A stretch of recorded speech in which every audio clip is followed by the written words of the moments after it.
She whispered it like an apology. "Can I sit with you?" No driver waiting outside. No assistant trailing 3 steps behind. Just a woman in a faded gray hoodie hair, coming loose from whatever had been holding it together, clutching a laptop to her chest, like it was the only thing keeping her upright. 14 hours of back-to-back negotiations, and all she wanted was one chair. One quiet corner. 1 hour of being nobody. The only empty seat in the cafe was across from a man balancing a sleeping 5-year-old on one knee and a crumpled financial plan on the other. He looked up, smiled the kind of smile that didn't want anything from her. He had no idea who she was. She had no idea that sitting down would cost her everything and give her back the one thing she'd stopped believing she deserved. The cafe had no name worth remembering. That was exactly why she'd chosen it. Vivian had walked 6 blocks from the hotel to find it past the glass towers and the valet stands and the kind of restaurants where the staff recognized her face before she'd even taken off her coat. She'd turned down 2 side streets and ducked under an awning the color of old mustard. And there it was, a place that smelled like burnt espresso and someone's grandmother's kitchen with handwritten specials on a chalkboard and mismatched chairs that had clearly survived at least 3 different decades. Nobody here would know her. Nobody here would need anything from her. She ordered a coffee at the counter, just coffee black, no complicated name for it, and turned to find a seat. Every table was taken. Every table except one. The man at the corner table hadn't looked up. He was bent over something on the table, a single sheet of paper, so creased and refolded it had gone soft at the edges, and he was running a pen along the margins with the focused desperation of someone trying to make numbers behave. On the chair beside him, tucked against the wall, with a tiny jacket draped over her like a blanket, a little girl slept with her mouth slightly open and one shoe half off her foot. Vivian stood there for a moment, with her coffee warming her palms. She crossed the room and stopped at the edge of his table. "Can I sit with you?" He looked up then, brown eyes tired in the way that came from months rather than one bad night. He took in the hoodie, the loose hair, the laptop bag hanging off one shoulder, and he nodded toward the empty chair across from him, the one without a sleeping child on it. "Go ahead." She sat down, opened her laptop, told herself she would get through the merger briefing in the next 2 hours and then go back to the hotel and sleep for the first time in 4 days. She got through approximately 1 paragraph before the little girl woke up. It happened without warning. 1 second the child was asleep. The next, she was bolt upright with her jacket pulled in her lap and her eyes wide, dark, fully alert in the way that only 5-year-olds could manage fixed directly on Vivian. The man reached out automatically, a steadying hand on his daughter's arm, but the girl was already moving. She climbed down from her chair, took the 2 steps between them like they were nothing, and before Vivian could process what was happening, the child had hauled herself up onto the edge of Vivian's knee with both small hands gripping the table for balance. "Are you a fairy?" Vivian looked down at the girl's face, completely serious, completely certain, waiting for an honest answer. Vivian started. "You look like a fairy," the girl said, as though this settled the matter. "Your hair is like a fairy's, when it falls down like that." Across the table, the man had gone the particular shade of red that came from pure parental mortification. He was already reaching forward. "Maisie, come here. Right now." "But Maisie." The girl Maisie slid off Vivian's knee with the boneless ease of a child who had never once been embarrassed in her life. Her father caught her by the shoulders and steered her back toward her own chair, his jaw tight. "I'm sorry," he said. "She does that. I keep telling her." He exhaled. "I'm sorry." Vivian opened her mouth to say something professional, something brief and polite that would let him off the hook so they could both return to pretending the other person wasn't there. Instead, she laughed, not the careful, measured laugh she used in meetings when someone made a joke that wasn't quite funny enough to fully commit to. A real one, short and sudden, and startled out of her, because she genuinely hadn't seen it coming. The sound of it surprised her almost as much as it seemed to surprise him. Maisie looked enormously pleased with herself. "It's fine," Vivian said when she'd gotten herself back together. She looked at the girl. "I'm not a fairy. But thank you." Maisie considered this with grave 5-year-old seriousness. "You could be," she said, finally, and then climbed back into her own chair and picked up the small, stuffed rabbit she'd apparently been sleeping with. The man across from her let out a breath. He shook his head slowly, the embarrassment still visible in the set of his shoulders. But something had shifted. The careful neutrality he'd had when she first sat down was gone. "She has strong opinions," he said. "She seems like she's usually right," Vivian said. He smiled at that. A real one, the kind that reached the tired parts of his face and changed them. He didn't ask what she did. He didn't ask why she was in Chicago, or where she was from, or what was on her laptop screen. He just looked at her coffee cup and said, "That's going to be cold in about 10 minutes. The heating in here is terrible." "I know, I like it." "Yeah," he said, like he understood exactly what she meant by that. "Me too." They worked in parallel for a while, or she worked while he alternated between the crumpled paper and the process of keeping Maisie supplied with crackers from a small bag in his jacket pocket. Vivian made it through the briefing. Then she found herself reading the same paragraph 3 times and retaining none of it, because Maisie was narrating a detailed story to her stuffed rabbit about why rabbits needed boots in winter. And it was genuinely difficult to concentrate on projected quarterly revenue in the face of that level of conviction. At one point, he introduced himself. "Ryan." He said it the same way he'd said everything else, simply without preamble, the way people did when they weren't trying to make an impression. She said, "Viv," not Vivian, not Ms. Shaw. Just Viv, which was what her father had called her, when she was not much older than Maisie, before Shaw dynamics became something that required a different version of her entirely. The afternoon moved the way good hours did too quickly. It was Maisie who ended it, in the way Maisie seemed to end most things abruptly and completely. She knocked over Ryan's coffee, reaching for her rabbit, and the cup went sideways, and the coffee went everywhere across the table, across Ryan's paper, and directly onto the open folder Vivian had pushed to the edge of the table an hour ago, the one she hadn't touched since she'd stopped pretending to work. Ryan was already on his feet. "God, I'm so sorry." He grabbed napkins from the dispenser on the table, pressing them down over the spill, his hands moving fast. The folder was soaked. The papers inside were soaked. Vivian watched him work. He didn't look at the papers, even as he lifted them carefully to blot the coffee from underneath, even as the documents fanned slightly open. Dense columns of figures, names of companies she couldn't afford to have connected to this trip, terms of a deal that would reshape the technology sector if it ever became public. He didn't look. He was focused entirely on cleaning the mess on the papers as objects rather than as information, his whole attention given over to fixing what Maisie had broken. Most people would have looked, even accidentally, even just a glance. He didn't. Vivian gathered the folder and closed it. The documents were damaged, but intact.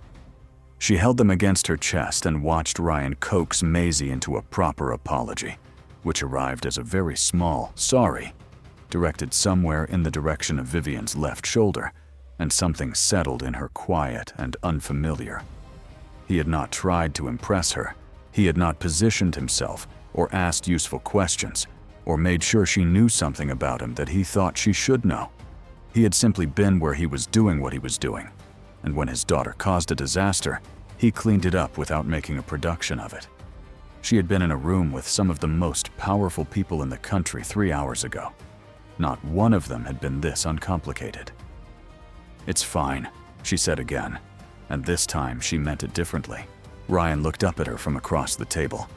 Maisie had crawled back into her chair and was holding the rabbit very close, her earlier confidence slightly subdued by the weight of consequence. "Can I get you another coffee?" Ryan asked. "Least I can do." Vivian looked at the window. The light outside had shifted late afternoon, going golden at the edges.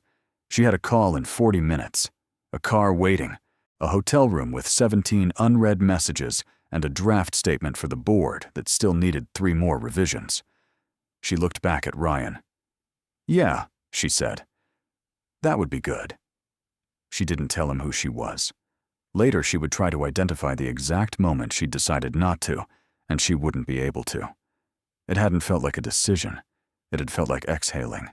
She was just Viv, just a woman in a coffee shop at the end of a long day, sitting across from a man who hadn't needed anything from her. For the first time in longer than she could accurately remember, that was enough. She told her assistant she needed 3 more days.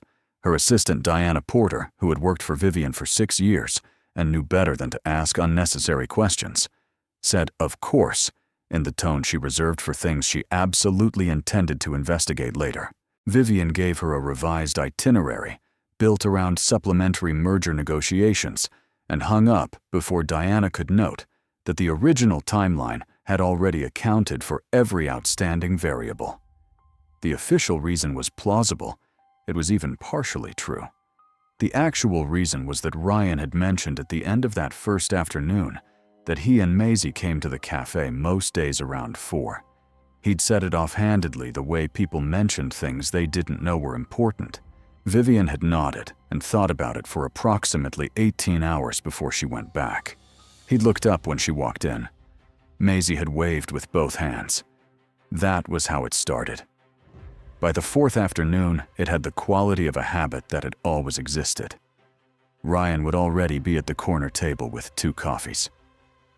One for him, one waiting, and Maisie would be conducting some ongoing project with her rabbit that required intense concentration and periodic updates. Vivian would sit down, and the part of her brain that never stopped processing quarterly projections and board dynamics would go, if not quiet, then at least quieter. She worked. Ryan worked. Maisie narrated. The afternoon light moved across the table. She learned things about him, the way you learned things about a place you returned to, often gradually by accumulation. He was an architect freelance, which explained the project drawings that replaced the crumpled financial page, and the way he looked at the bones of a building when they walked out at the end of the day. He'd grown up in Indiana. He made Maisie's lunch every morning and hid a note inside which Maisie had told her about in strict confidence, because apparently the notes were embarrassing, but also the best part. He never asked what she did. She didn't offer it. What she didn't know, what she couldn't see from the corner table with the good afternoon light, was that Diana had started flagging her location pattern, not aggressively. Diana was too careful for that. But Vivian's calendar had grown 3 days longer on the basis of negotiations that Diana was not being looped into. And Diana Porter had not kept Vivian Shaw's operation running for 6 years by ignoring patterns. On the 3rd day of the extension, Diana had quietly instructed their security team to run a background check on anyone regularly present in Vivian's off-calendar locations. It was standard protocol. Diana called it due diligence. She had not yet told Vivian she'd done it. What Vivian also didn't know was that Preston Hale had been watching Shaw Dynamics for months. Hale Capital had been circling the tech sector all year, and Preston Hale himself, meticulous, patient, deeply unpleasant, in the specific way of men who had learned to perform reasonableness, had identified the merger Vivian was brokering in Chicago as the moment Shaw Dynamics would be most exposed. While Vivian sat in the corner cafe and let herself be a person for a few hours a day, Hale was quietly accumulating shares. Nothing reportable yet. Just enough.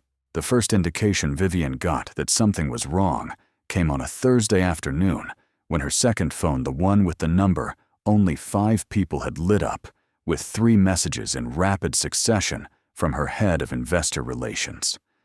She excused herself from the table, stood outside on the sidewalk in the cold, and spent 11 minutes having a conversation that ended with her saying very calmly, "Find out who's buying, and don't tell anyone else yet." She went back inside. Ryan looked up. "Everything okay?" "Fine," she said. "Work thing." He nodded and went back to his drawing. He didn't push. He never pushed. She had started to understand that this was not in curiosity. It was something more deliberate, a kind of respect for the border between what someone offered and what someone kept. She had started to understand, too, that this was becoming something she couldn't accurately categorize, which was a problem because Vivian categorized everything. The text came on a Tuesday evening. She was in a conference room on the 22nd floor of her hotel, seated at the head of a table, with 12 senior executives arranged down both sides, and her general counsel was midway through a presentation on their legal exposure if Hale's acquisition crossed the threshold that would trigger a hostile takeover clause. Vivian was tracking 4 things at once: the legal argument, the number on the slide, the face of her CFO, who was doing a poor job of hiding how frightened he was when her personal phone buzzed against her palm. "It's Ryan. Maisie has a fever. 103. I don't know. I don't have anyone to call here. I know this is strange. Sorry." She read it twice. Her general counsel had stopped talking. The room was looking at her. Vivian stood up. "I need an hour," she said. Her CFO said her name in the particular tone that meant you cannot leave this room right now. And she looked at him with the expression that had ended longer arguments than this one. And then she picked up her phone and walked out. The hospital waiting room had plastic chairs and fluorescent lighting, and a television mounted too high on the wall, playing a news channel on mute. Ryan was in the corner, still in his work jacket, Maisie on his lap, wrapped in a hospital blanket with her rabbit tucked under her chin. The fever had spiked during the cab ride over. He'd had the presence of mind to bring the rabbit. Vivian sat down next to him. She didn't explain what she'd left. He didn't ask. They sat in the particular silence of a hospital waiting room, which was its own kind of sound.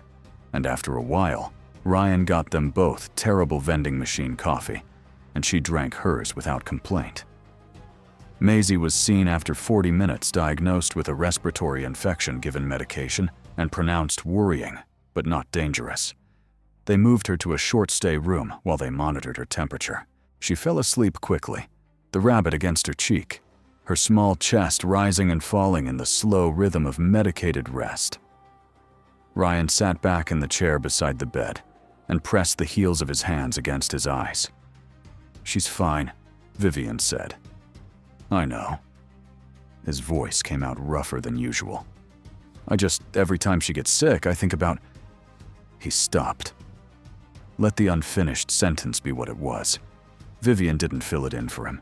She understood the way she'd come to understand a number of things about him, that some sentences weren't meant to be completed.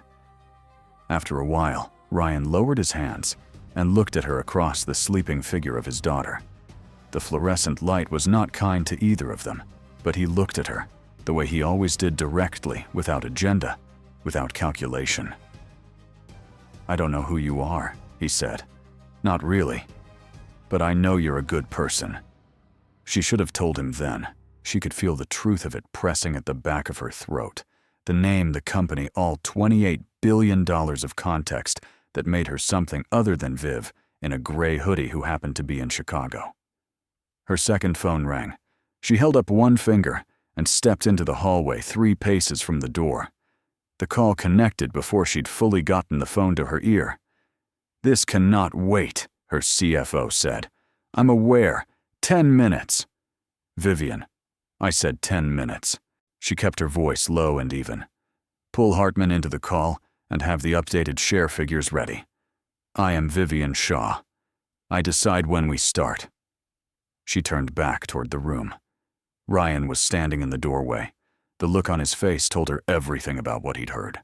He didn't say anything that night. She wasn't sure he'd processed it fully, or maybe he had, and needed time that she couldn't give him because the board call lasted 2 hours, and by the time it ended, Maisie had been discharged, and they were gone. She texted him the next morning. "How is she?" he replied 4 hours later. "Better. Thanks for coming. Nothing else." By Thursday, he wasn't at the cafe. Vivian sat at the corner table alone and worked through an entire afternoon without once losing her place in a document. She was very productive. She hated every minute of it. On Friday, she typed his name into a search engine not to find him, she told herself, but to understand what he'd found when he'd done the same to her. The results were immediate. A recent profile in Forbes, her company's investor page, photographs from 3 different galas in the past 18 months, her in structured black, standing in rooms full of people who needed things from her, looking like the person she'd spent a decade learning to be.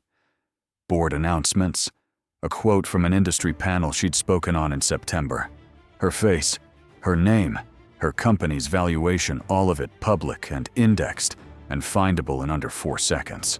She understood sitting there with her laptop open in a hotel room that cost more per night than most people's monthly rent, exactly how it had looked to him. The photographs came out the following morning. Preston Hale's people had placed them carefully. A tabloid. First, then picked up by 2 financial news aggregators by noon. Grainy, clearly taken from a distance.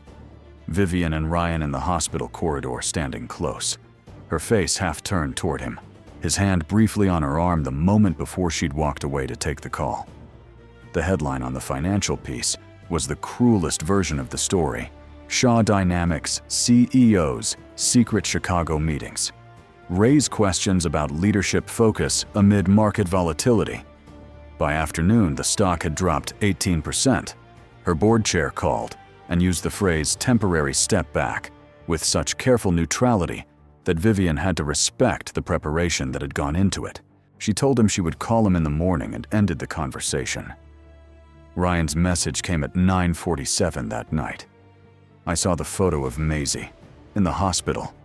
Someone took a photo of her without my permission. I don't care about the rest of it. I need you to understand that. Don't contact us again." Vivian read the message 4 times. She set her phone down on the hotel room desk. The room was very quiet. Real quiet. The kind that had no cafe noise underneath it. No rabbit monologue from the next chair. No sound of someone turning the pages of a project, drawing with unhurried concentration. Outside the window, Chicago was fully lit and continuous 27 floors below, indifferent. She had managed hostile boards. She had rebuilt a company from a position where the industry had collectively written it off. She had walked into rooms where people were waiting for her to fail and walked out having changed the terms of the conversation entirely. She sat in the hotel room and could not identify a single action that felt like the right one. For the first time in longer than she wanted to count, she had no idea how to control what happened next. Diana called at 7 in the morning, not with questions. Vivian had long since stopped being surprised by how much Diana already knew before any conversation began. She called with information delivered in the precise, unhurried way she delivered everything that mattered. "I've been looking at Hale's acquisition timeline," Diana said. "I started pulling threads the same day you asked investor relations to trace the buyers. I wanted to stay ahead of it. The first share purchases trace back 11 weeks. That's before the merger talks went into closed session. Someone gave him the window." Vivian was already sitting up, already reaching for the legal pad on the nightstand, where she'd been writing and crossing out and rewriting since 2 in the morning. "He knew we'd be exposed during the Chicago negotiation," Vivian said. "He planned around it. The photographs weren't opportunistic. He had someone positioned outside the hospital within an hour of your arrival. He knew you were there before you'd been there long enough for it to be coincidence. Our security team identified the contractor this morning. The commission order predates your first day in Chicago by 72 hours. The weight of that settled over the room. "He was watching me before Ryan," Vivian said. "Ryan and Maisie were just useful," Diana said in a tone that made it clear she found this professionally reprehensible. The story needed a face. Hale gave it one. Vivian stood and walked to the window. 27 floors below Chicago, was moving through its morning with complete indifference to the fact that Preston Hale had built a narrative around a 5-year-old girl with a stuffed rabbit and a fever of 103. "The shareholder meeting is tomorrow at 9, Diana said. "I can present the acquisition timeline and the surveillance evidence. I have documentation. It would be enough." "I know it would." A beat of quiet on the line, Diana's version of a question. "I'll do it myself," Vivian said. "Get everything organized and send it to me tonight. And Diana, the photographer. I want to know who authorized the image of Maisie specifically. That one doesn't stay quiet." "Already on it," Diana said and hung up. Vivian arrived at Ryan's building at 11 that night. No car service. She'd walked the last 6 blocks because she needed the cold air and the time, and because arriving in a company vehicle felt like exactly the wrong way to do this. She stood in front of the building door and pressed the buzzer for his apartment before she'd finished deciding what she was going to say. The intercom crackled. Nothing came through it. Then the door buzzed open. He was standing in the apartment doorway when she reached his floor.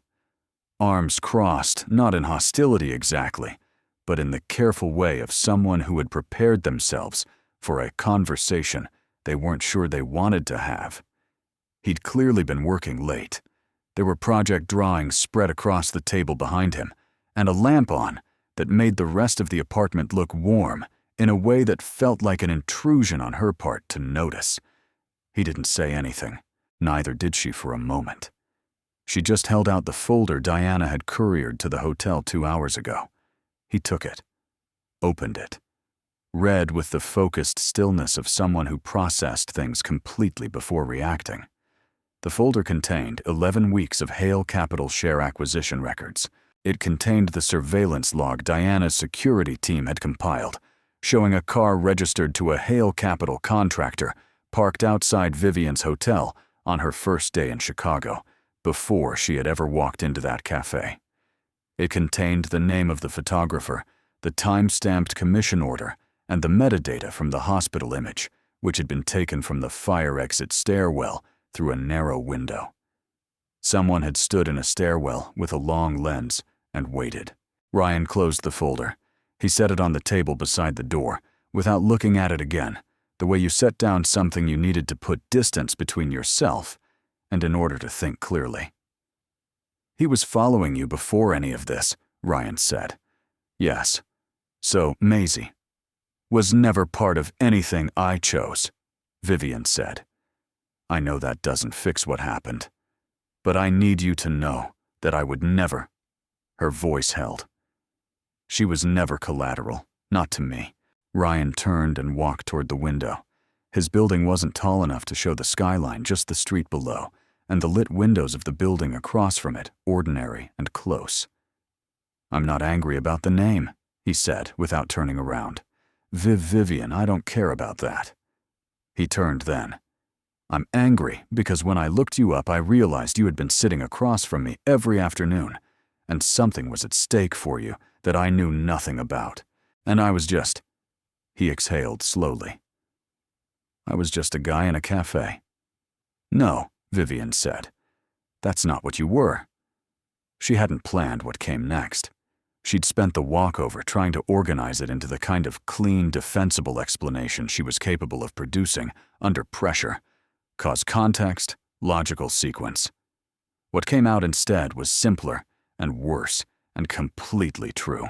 "I pretended to be Viv because it was the first time in 10 years I sat down somewhere and nobody needed anything from me," she said. "Not my name, not my position, not a decision or a signature or a quote for a press release. You asked if I wanted more coffee. That was it. That was the whole ask." She looked at him directly. "I know how that sounds. I know it doesn't explain away the part where I wasn't honest with you. But that's the reason. That's all it was." Ryan was quiet for a long time. Long enough that she became aware of all the small sounds of the apartment, the hum of the refrigerator, the distant sound of the city, the particular silence of a place where a child was asleep down the hall. "Maisie asked me this morning if you were coming back," he said finally. She wanted to know if she could tell her class about the fairy lady who wasn't actually a fairy. Vivian's throat tightened. "I didn't know what to tell her," he said, "so I told her I wasn't sure yet." He looked at Vivian for a moment. "Come back to the cafe, Saturday afternoon, if you want to." It wasn't a grand gesture. It was offered quietly, the way he did everything, without performance, without conditions attached. "We'll be there either way." The shareholder meeting was held in a glass-walled conference room on the 31st floor of a building 3 blocks from Lake Michigan, which meant the sky behind the assembled board members was a flat pewter gray that felt appropriately severe for the occasion. Vivian stood at the front of the room and did not use notes. She presented Hale Capital's acquisition timeline first, clean, factual, documented. She walked the board through 11 weeks of coordinated share, purchasing the pre-existing surveillance, the manufactured narrative, and the specific mechanics of how a legitimate business trip had been reframed as a leadership crisis through the strategic placement of 2 photographs. She named the contractor. She named the commission date. She named the fire exit. Preston Hale was not in the room. He'd sent legal representation, which told her everything she needed to know about his confidence level. Diana presented the independent investigation findings afterward, with the kind of organized precision that had kept Shaw Dynamics running through 3 separate crises in 6 years. By the time Diana finished, the SEC referral had already been filed. Hale's legal representative had stopped taking notes and started making his own calls in the hallway. The board voted to retain Vivian as CEO. The margin was not close. Vivian walked out of the building into the gray Chicago morning and stood on the sidewalk and did something she had not done at the end of a crisis in recent memory. Nothing. She just stood there. Code open cold air moving through it, the sound of the city in every direction. Diana appeared beside her after a moment. "The press statement is ready when you want it," she said. "Send it. And the photographer's liability. Handle it." Vivian looked at her. "Whatever it takes to make sure that image of Maisie is removed everywhere it was published. That one doesn't get treated as a legal line item. That one gets fixed." Diana nodded, already typing. Vivian put her hands in her coat pockets and turned in the direction of the lake. 1 week later, she came back to Chicago. There was no merger left to finalize that had been signed 3 days after the shareholder meeting, quietly, without the crisis premium that Hale had tried to attach to it. There was no board call scheduled. Diana had her calendar, and her calendar was clear until Tuesday, and Vivian had told her to keep it that way.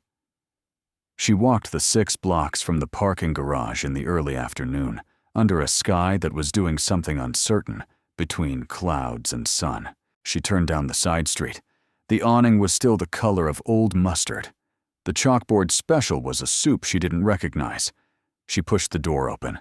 The corner table was occupied. Ryan was there with his project drawings, a coffee at his elbow, and Maisie beside him engaged in some serious administrative work involving her rabbit and a small notebook. A third cup sat on the table across from Ryan's side, in the spot where Vivian had always sat.